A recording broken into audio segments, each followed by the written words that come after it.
Hey, how's it going, guys? Angel of the Night here. We are back again with another viewer battle, and of course we are up against Drew. Now this battle actually took place on August 24th, and we decided to go with a single battle. Now, of course, I don't have very many single battle teams, so you've probably seen this team before. The only team that I actually have with a Kleavor onto it is actually my Hisui Team. So we're going to lead off here with our Kleavor. We're going to go in for the Stone Axe. And of course we want to set up those entry hazards for the remainder of the teams that are to be coming in on his side. He's gone in for the Reflect. That's actually going to set up his defensive values for his entire team. And that is going to be able to last for 5 turns. Now, of course, like all Grimmsnarl, they're going to go in for the Parting Shot here. That's going to lower the attack stat as well as the special attack of my Kleavor. Now, really, special attack drop is really not going to matter, but a physical attack drop is actually going to be a huge thing for this Pokemon because its attack stat is pretty decent. So that's a big loss for me. He's going to bring in his Weezing, which is known as Metadogs. Now, of course, Weezing, I'm not really sure what its ability here is at this time. We've gone in for the Stone Axe, of course, not really doing much to that Weezing. Now, of course, it does have the Black Sludge. That's going to regain a little bit of health here as time goes on. And it's a very bulky Pokemon to be able to basically withstand any kind of physical damage that may be coming its way.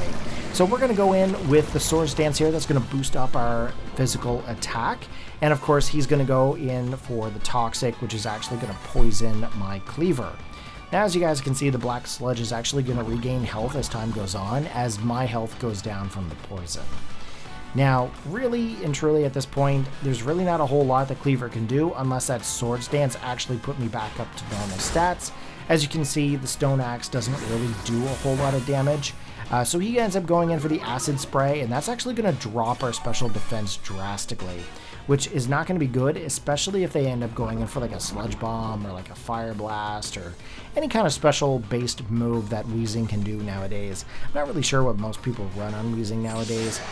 We are going to go in for another Swords Dance here. We're going to actually end up boosting up our attack stat there once again.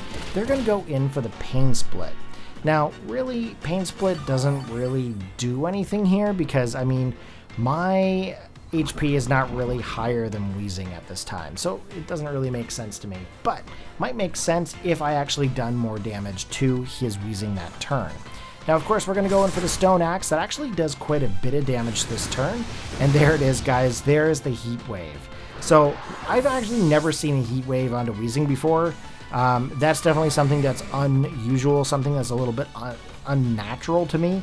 Back in my day, it was always a Fire Blast scenario with Weezing, Sludge Bomb, and then of course, you know, your usual explosion type scenario.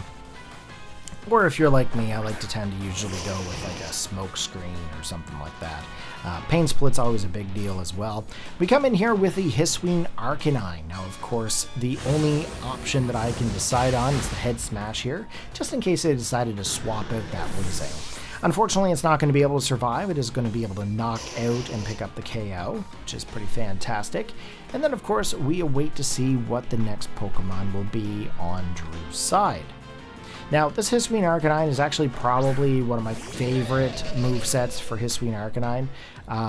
So it actually kind of works out in this scenario because he's actually brought in an Electivire.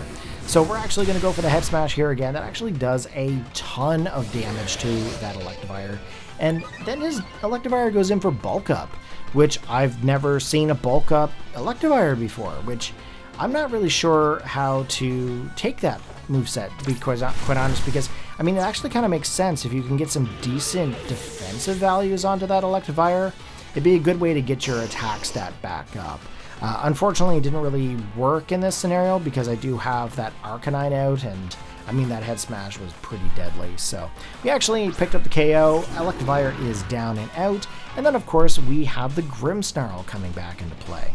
Now, if the Reflect was still up at the time, I'm not sure if that would have made a difference with the Electivire or not, but Grimmsnarl actually ended up going back in for the Reflect here, and then of course we actually end up going in for the KO onto the Grimmsnarl.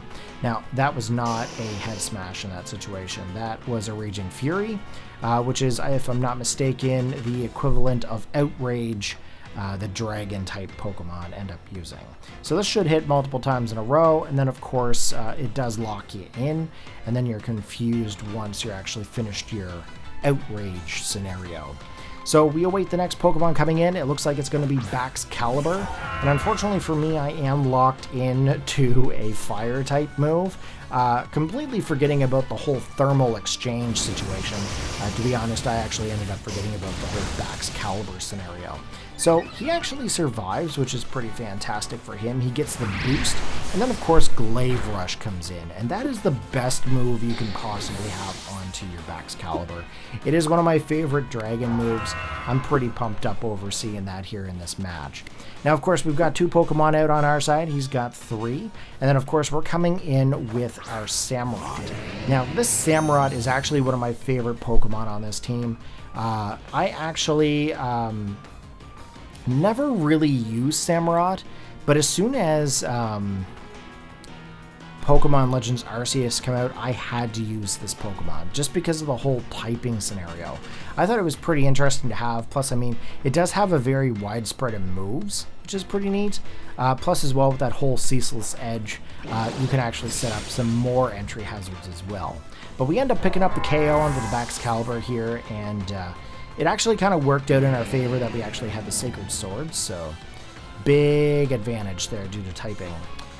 Drew ends up bringing in his Sceptile here now, and of course that is a Grass-type Pokemon. Very speedy. You can either have it in physical attack or special attack. There's really no right or wrong way to run a Sceptile. Either way is going to do itself justice, and we're basically going to have to go for the Terrestrial here. I do run Terrestrial Electric on my Hisui Samurott, and that's basically so that way I can resist things like Terra Grass and whatnot.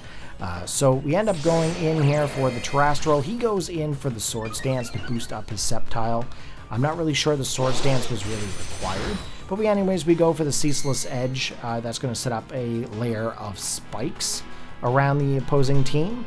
And then of course we do have things like Sacred Sword and Sucker Punch left, so we're going to go in for the Sacred Sword. He ends up going for an Earthquake, which actually is pretty amazing that he had Earthquake onto it to begin with. We do have a Focus Sash, which is great. We get the Sacred Sword off onto the Sceptile. It does survive, but we do have the Sucker Punch here, which is actually able to pick up the KO. So Sceptile ends up going down on Drew's side.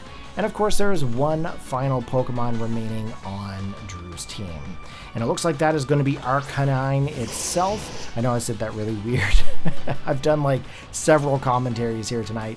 But the spikes for the entry hazard do get some damage off onto the Arcanine. And of course we also have those rocks there as well for the entry hazards.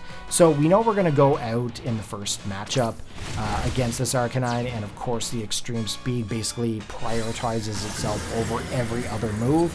So unfortunately we get knocked out, but that is okay. We still have 3 remaining Pokemon.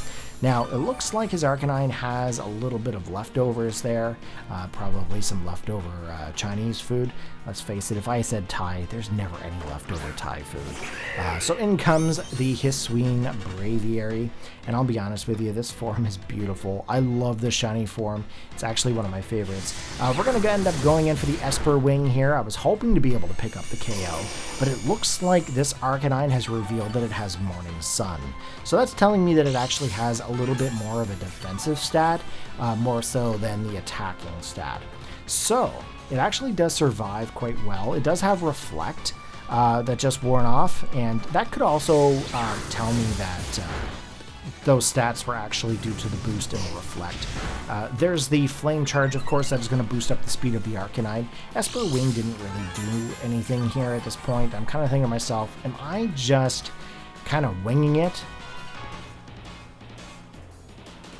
Get it? Winging it? Yeah, okay. Corey, terrible joke. Do not ever tell dad jokes again. Anyway, we're still in this battle. Morning Sun coming in here. Of course, that is going to regain the health of the Arcanine. And I'll be honest with you, when I had the Braviary out here, I was getting a little bit frustrated because I couldn't actually get this Arcanine out of there. That thing is just regaining HP and just going for the morning sun, but realistically, that thing is not going to be able to keep that up for much longer because, quite frankly, as you do go through this process, you do run out of PP. Okay, you basically run out of the power points. There's the extreme speed. Extreme speed did do some damage off onto the Braviary, and then of course we are able to pick up the KO. So good game there, Drew. Thank you very much for the battle, and if there is a link in the description, guys, make sure to check it out.